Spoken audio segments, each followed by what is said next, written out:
ഞാൻ സൗരവ്. എന്റെ പേര് മൃദുൽ. എന്റെ പേര് അർജുൻ. എന്റെ പേര് അജ്മൽ. എന്റെ പേര് ഹർഷ. ഡിഗ്രി കംപ്ലീറ്റ് ചെയ്തതിനു ശേഷം എല്ലാരെയും പോലെ തന്നെ ഒരു ജോലിയായിരുന്നു എന്റെ ലക്ഷ്യം. ഞാൻ ജോബ് ഓറിയന്റഡ് ആയിട്ടാണ് ജിടെക്കിലെ ഗ്രാഫിക് വിത്ത് വെബ് എക്സ്പേർട്ട് എന്ന കോഴ്സ് ചൂസ് ചെയ്തത്. മൊബൈൽ എഡിറ്റിംഗ് സംഭവം അതുപോലെ തന്നെ സിമ്പിൾ ആയിരിക്കും വിചാരിച്ചിട്ട് വന്നത്. പക്ഷേ ഫൈനൽ കട്ട് പ്രോ പ്രീമിയർ ഒക്കെ കുറച്ച് സ്റ്റാർട്ടിംഗ് ഒക്കെ കുറച്ച് നല്ല രീതിയിൽ ഒരു കംഫർട്ട് ആയിരുന്നില്ല. പക്ഷെ ഫാക്കൽറ്റീസിന്റെ സപ്പോർട്ടൊക്കെ കൊണ്ട് നല്ല രീതിയിൽ ഫിനിഷ് ചെയ്യാൻ പറ്റിയിട്ടുണ്ട്. ഇപ്പൊ ഞാൻ ഇല്ലുസ്ട്രേറ്ററാണ് പഠിച്ചുകൊണ്ടിരിക്കുന്നത്. ആദ്യം പഠിച്ചത് ഫോട്ടോഷോപ്പാണ്. ഫോട്ടോഷോപ്പിൽ ആദ്യം എനിക്കൊന്നും മനസ്സിലായില്ല.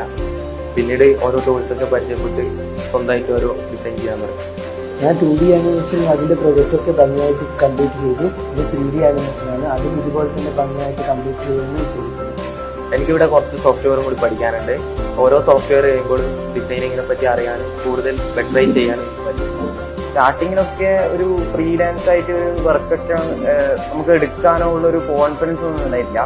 പക്ഷേ ഈ കോഴ്സ് ഒന്ന് കംപ്ലീറ്റ് ആയതിനു ശേഷം നമുക്കിപ്പോൾ ഒരു കോൺഫിഡൻസ് ഇപ്പോൾ ചെറുതായിട്ട് എന്താ പറയുക ഫ്രീലാൻസ് വർക്കൊക്കെ ചെയ്യാൻ വേണ്ടി സ്റ്റാർട്ട് ചെയ്തിട്ടുണ്ട്. ഇപ്പം പഠിക്കുന്നതിന്റെ കൂടെ തന്നെ ഞാൻ ഗ്രാഫിക് ഡിസൈനറായി വർക്ക് കൂടെ ചെയ്യുന്നുണ്ട്. ഇവിടെ പഠിച്ചിട്ടുള്ള ഭൂരിഭാഗം ആൾക്കാർക്കും ജോബ് കിട്ടിയിട്ടുണ്ട്. ആ ഒരു വിശ്വാസത്തിലാണ് ഞാനും കണ്ണൂർ ജിടെക്കിൽ അഡ്മിഷൻ എടുത്തത്.